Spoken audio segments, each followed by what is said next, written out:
আজকে আমরা যার মুখোমুখি হয়েছি তার কোনো রকম নতুন করে কোনো রকম পরিচয় চাই না, তবে গতকাল তিনি যে পদটা পেয়েছেন সেই জন্য কিন্তু তার একটা ইন্ট্রোডাকশন প্রয়োজন। সেটা হলেন 11তম বঙ্গ বিজেপির 11তম স্টেট প্রেসিডেন্ট কিংবা রাজ্য সভাপতি শ্রমিক ভট্টাচার্য। আজকে আমরা ওনার মুখোমুখি হয়েছি এবং ওনার সাথেই কথা বলে নেব। আপনাকে অনেক স্বাগত ইটিভিতে এবং আপনাকে অভিনন্দনও।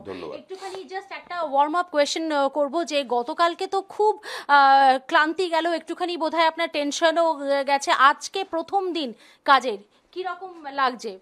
হালকা? দেখুন, আমি 42 বছর ধরে একজন রাজনৈতিক কর্মী। আমার একমাত্র পরিচয় আমি একজন রাজনৈতিক কর্মী। ফলে এগুলো আমার কাছে ক্লান্তিও নয় আর আমার কাছে নতুন কিছু নয়। আমি মনে করি না একটা পদের থেকেও একটা মানুষ রাজনীতিতে প্রাসঙ্গিক হতে পারে। প্রায় সাংগঠনিক দায়িত্বে আমি নেই 2014 সাল থেকে। মুখপাত্র ছিলাম, তারপরেও তো ব্যস্ততা ছিল। প্রতিদিনই বাড়িতে সকালে লোক থাকতো, সব সময় মানুষের কাজের সঙ্গে আছি। তো রাজনীতি এটা তো মানুষকে সঙ্গে নিয়ে কাজ করার, তাদের ছোট ছোট কথা, ছোট ছোট জীবন যন্ত্রণা, তাদের স্কুলে ভর্তি থেকে শুরু করে হসপিটালের অ্যাডমিশন, কারোর মেয়ের বিয়ে, তো এগুলো সমস্ত আমাদের পড়ে থাকতে হয়। ফলে সেগুলো তো চলে সবসময়। এটা খুব একটা আমার কাছে ক্লান্তিকর নয়। রাইট। বলছি যে গতকালকে আপনার অ্যাকসেপ্টেন্স স্পিচে একটা জিনিস আমরা দেখতে পেলাম, সেটা হচ্ছে যে আপনি কিন্তু কোনো ফান্ডামেন্টাল পলিটিক্সের কথা বলেননি। আপনাদের দলের কয়েকজন, তাদের নাম নিয়ে আমি আপনাকে অস্বস্তিতে ফেলতে চাই না, কয়েকজন কিন্তু খুব ফান্ডামেন্টাল পলিটিক্সের কথা বলেন, কিন্তু আপনি গতকালকে ইনক্লুসিভ পলিটিক্সের কথা বলেছেন। তাহলে পরে আপনি কি মনে করেন যে বাংলা এমন একটা আবেগ যেখানে আবেগ কিংবা ধর্মে সুড়সুড়ি দিয়ে ভোট পাওয়া যায় না? প্রথম কথা হচ্ছে, বিজেপিকে যেভাবে মানুষ উপস্থাপিত করে আর বিজেপির রাজনীতিকে সংবাদ মাধ্যমও যেভাবে বিশ্লেষণ করে, সেটা অত্যন্ত দুর্ভাগ্যজনক। কোনো হিন্দু কোনো সময় ফান্ডামেন্টালিস্ট হতে পারে না। কোনো হিন্দু সমাজ কোনো মিলিট্যান্ট হিন্দুইজমকে নিতে পারবে না। হিন্দুত্ব কোনো বাদ নয়, it's a way of life. এটা বহুত্ববাদী হিন্দুত্বের সবচেয়ে বড় শক্তি। যত মত তত পথই হচ্ছে হিন্দুত্ব। শ্রীনন্তু বিশ্বে অমৃতস্য পুত্রা, এটাই হিন্দুত্ব। পৃথিবীতে এই কথা আর কেউ বলেনি। আমাদের দেশে শঙ্করাচার্য বলতেন, ব্রহ্মসত্যং জগন মিথ্যা, জীব ব্রহ্মৈব না পার। অবাং মনুষ্য গোচরে বলেছেন ব্রহ্মকে। আবার আরেকজন বলেছেন, অন্নং ব্রহ্ম অন্নং বহু কুর্বিত, অন্নটাও ব্রহ্ম। সম্পূর্ণ দুটো ভিন্ন পথ। কেউ তলোয়ার তোলেনি, রক্তপাত হয়নি, বাড়ি ভাঙচুর হয়নি, কারোর পুঁথিপত্রে আগুন লাগিয়ে দেওয়া হয়নি। তো এটাই হচ্ছে সমাজ। কিন্তু এই সমাজটাকে ধরে রাখবার জন্য একটা শক্তিশালী ভূখণ্ড প্রয়োজন। আজকে ইন্দিরা গান্ধী কালচারাল অ্যাসোসিয়েশন বাংলাদেশের 70,000 বই জ্বালিয়ে দেওয়া হয়েছে। ওর মধ্যে কিন্তু ব্রাত্য বসুর থিয়েটারেরও বই আছে। আবুল বাসার আমার অত্যন্ত প্রিয়জন, যিনি এখন মমতা দেবীর মঞ্চের পাশে বসে বিচার ব্যবস্থাকে আক্রমণ করছেন, তার ফুল বউ আছে। কিন্তু উনি গেলে ছাইয়ের মধ্যে খুঁজে পাবেন না, বই কিন্তু ভস্মীভূত। তো এই পরিস্থিতিটা যাতে পশ্চিমবঙ্গে না তৈরি হয়, সেটাই আমাদের লোকেরা বলছেন। দুটো দিক আছে।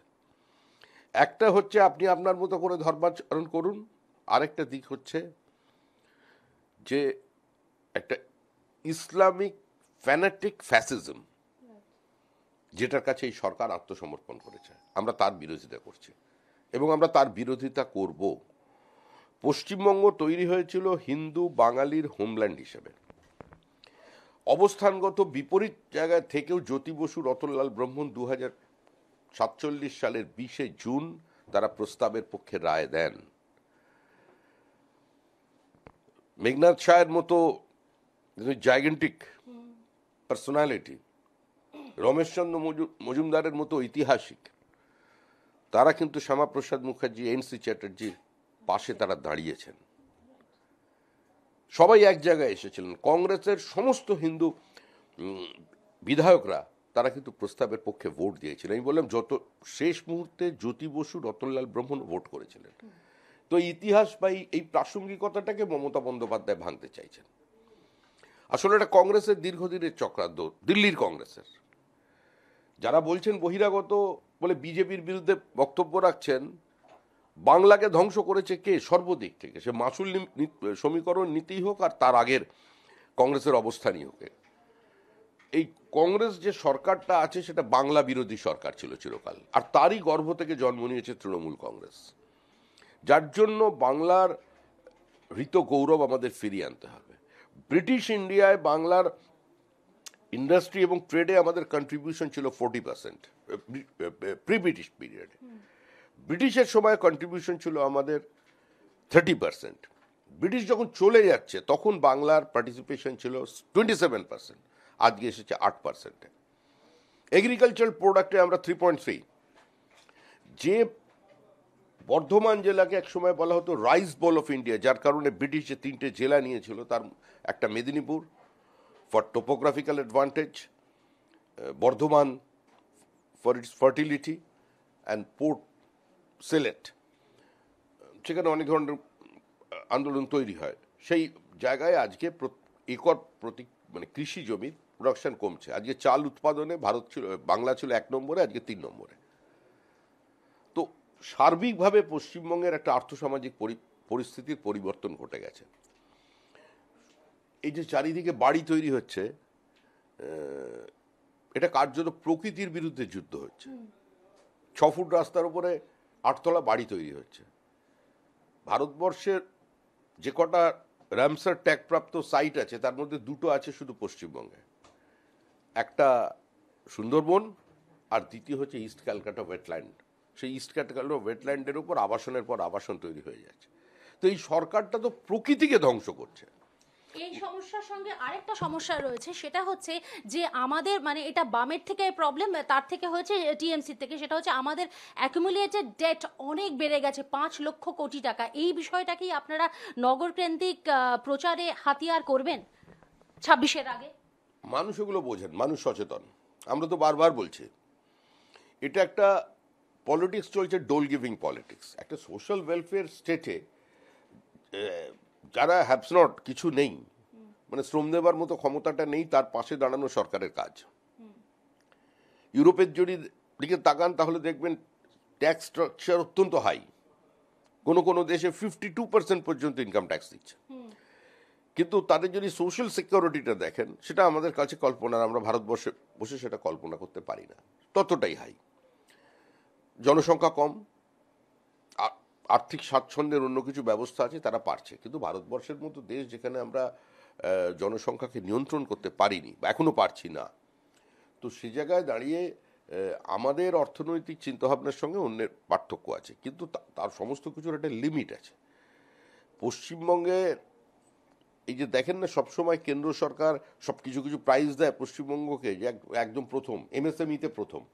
এমএসএমইর পরিভাষাটাই যদি আপনি বদলে দেন, আপনি যদি সিগারেট বিড়ি বিক্রি করছে একটা গুমটিতে, তাকেও ইন্সপেক্টর পাঠিয়ে লিস্টে নাম ঢুকিয়েছেন। তেলে ভাজার দোকান, তারও লিস্টে নাম উঠে গেছে। তো এমএসএমইর এমএসএমইর সংজ্ঞাটা বদলে দিয়েছে। সেই জন্যই কেন্দ্র সরকারের কাছে যে রিপোর্ট, তারা তো তালিকা দেখে বলছেন 1 নম্বরে, কিন্তু ভিতরটা তো অন্তঃসার শূন্য। বলছেন কৃষিতে আমরা 3 গুণ আয় বাড়িয়ে দিচ্ছি। আরে কৃষি উৎপাদন কমে গেছে, 3 গুণ আয় কি করে বাড়বে? বলছেন স্টেট জিডিপি আমাদের জিডিপির থেকে বেশি, কোথায়? তো এ ধরনের বিবৃতি দিলে তো আরবান সোসাইটিতে মানুষ তো পড়াশুনো করে, মানুষকে তোরা মূর্খ মনে করার কোনো কারণ নেই। কিছু তাবেদার আছেন জেনেও হাততালি দেন, নিজেরাই এবার হাসেন, তারপরে আমাদের বলেন কিছু করার নেই। তো মানুষকে অশিক্ষিত মনে করার কোনো কারণ নেই। ব্যাস, একটা আমার শেষ প্রশ্ন, যেটা আমার না করলেই নয়, সেটা হচ্ছে যে 26-এর জন্য মুখ্যমন্ত্রী মুখ কে হতে পারে বিজেপিতে? যদিও এটা আপনি যেহেতু সাংগঠনিক জায়গায় রয়েছে, আপনাদের মানে এটা ঠিক করা একটা হাত থাকে, তো এই বিষয়ে কি মনে হয়, মানে কাকে দল বাঁচতে পারে মুখ্যমন্ত্রীর মুখ হিসেবে? বাঁচবে তো মানুষ। মানুষ ভোট দিয়ে এই সরকারটাকে বিসর্জন দেবে, বিজেপিকে ক্ষমতায় আসবে, তারপর বিজেপি যারা নির্বাচিত হয়ে আসবেন তাদের সঙ্গে আলোচনা করে বিজেপি মুখ্যমন্ত্রী ঠিক করবেন। বিজেপি আগে থেকে মুখ্যমন্ত্রীর মুখ করে কাউকে নির্বাচনে যায় না। সাম্প্রতিক যত নির্বাচন হয়েছেন, এটাই আমাদের আপনি শুনুন, পার্টির ইলেকট্রাল স্ট্র্যাটেজি, পার্টির ভোট স্ট্র্যাটেজি কখন কিরকম হবে সেটা তো কোনো স্টুডিওর ফ্লোরে তৈরি করা যাবে না, সেটা পার্টি ঠিক করবে। আর আপনি নরেন্দ্র মোদীর সঙ্গে যদি আপনি অন্য কারোর তুলনা করেন তাহলে সেটা হবে না। নরেন্দ্র মোদীকে প্রধানমন্ত্রীর মুখ হিসেবে লড়াই করা হয়েছিল কেন? তিনি একটা মডেল দেখাতে পেরেছিলেন, সেটা দৃশ্যমানতায় ছিল। ভাইব্রেন্ট গুজরাট মানুষ দেখেছে। এই যে গুজরাতের এত সমালোচনা করছেন, একবার দেখুন কত এমইউ ওখানে স্বাক্ষরিত হওয়ার কত পার্সেন্ট ওখানে হয়। আমরা তো এখানে একটা কুলিদের রাজ্য হয়ে গেছে, হয় আইটি কুলি আর না হলে ওই অন্য জায়গায় ধান কাটার জন্য এখান থেকে পরিযায়ী শ্রমিক যাচ্ছে, আর না হলে রাজমিস্ত্রি। এটাই তো হচ্ছে এখন পশ্চিমবঙ্গের একমাত্র পরিচিতি। আপনি দিল্লি যান, নয়ডা যান, বা মুম্বাই যান, চেন্নাই যান, একটু কম চেন্নাই পাবেন, দেখবেন হোটেলের যত ছোট ছোট হোটেল আছে সেখানে যত ওয়েটার আছে বা গেস্ট হাউস আছে, সেখানে যারা চা বানাচ্ছে, জামা কাপড় কাচ্ছে, ঘর ঝাড়ু দিচ্ছে, সব বাঙালি।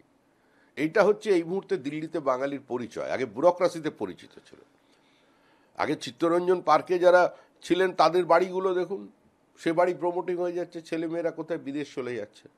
আর এখানে তো ক্লাস 12-এর পরেই সামান্য সচ্ছলতা থাকলে বাবা মা চাইছেন এখানকার ছেলেরা অন্য স্টেটে চলে যান, এবং তারা নিজেরাও যেতে চাইছে। আপনি আমাদের এই বিধাননগর দেখুন, এটা বৃদ্ধাশ্রম।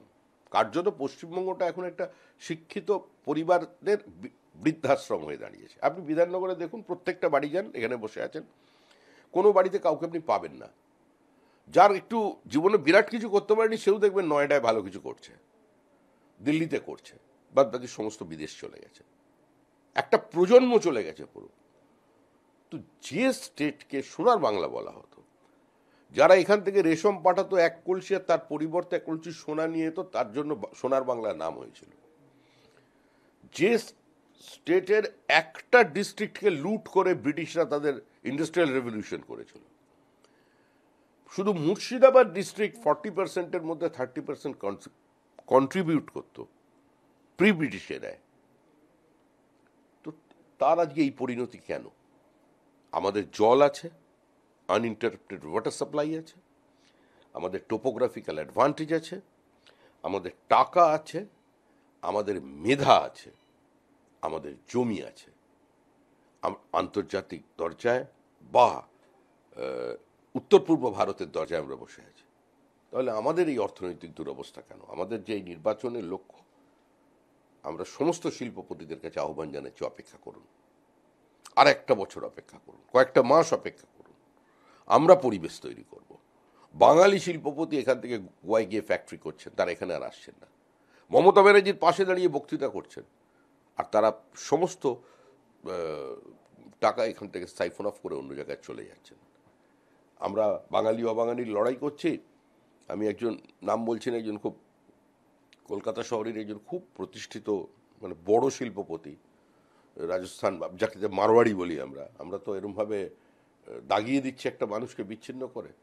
তাকে একটা ইনভেস্ট করার কথা বলেছিলাম, যেখানে তো এই কাজটা করতে পারেন। বলে দেখুন, আমাদের মধ্যে কথা হয়েছে, আমরা ঠিক করে নিচ্ছি আর একটা পয়সাও আমরা বাংলায় বিনিয়োগ করব না সরকারের পরিবর্তন না হলে।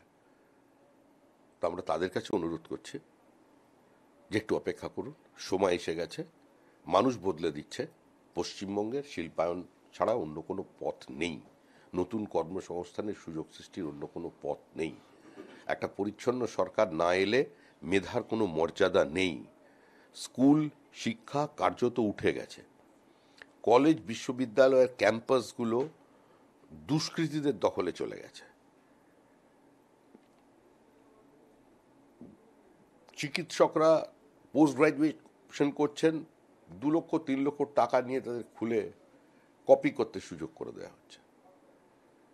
হেলথ ভিসির উপস্থিতিতে একজন ইনভিজিলেটর, সে এমবিবিএস, মানে প্রোটোকল, মানে প্রথা অনুযায়ী কোনোভাবেই একজন পিজি করা ছাড়া কোনো চিকিৎসককে পিজির এন্ট্রান্সে আপনি ইনভিজিলেটর করতে পারেন না, কিন্তু করে দেওয়া হয়েছে। সে স্মার্টফোনে প্রত্যেককে উত্তর দেখিয়ে দিচ্ছে।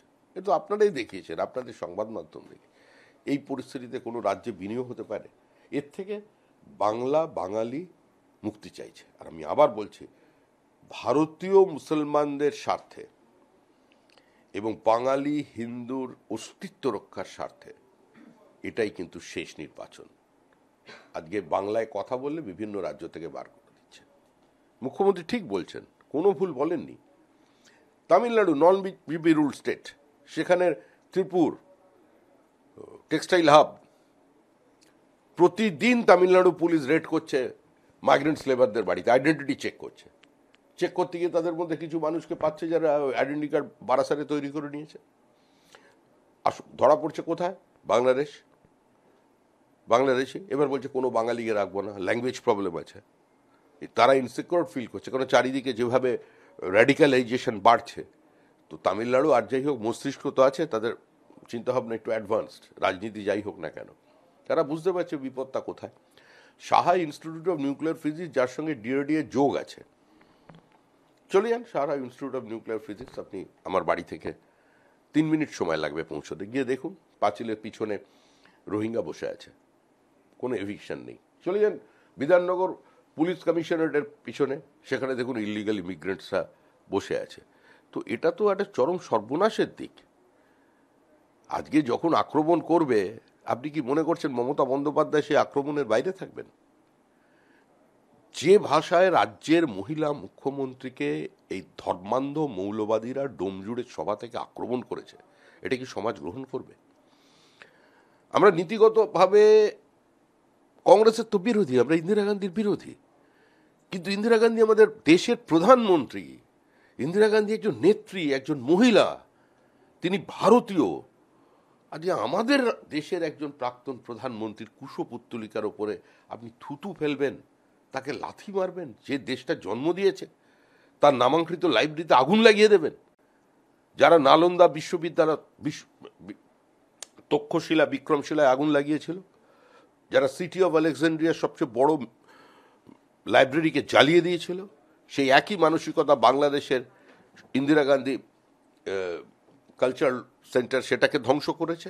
ওই একই মানসিকতা আজকে মুর্শিদাবাদে হিন্দু পরিবারের বাড়ির ছোট ছোট ছেলে মেয়েদের বইগুলো আগুন লাগিয়ে দিয়েছে। এর অবসান চাই।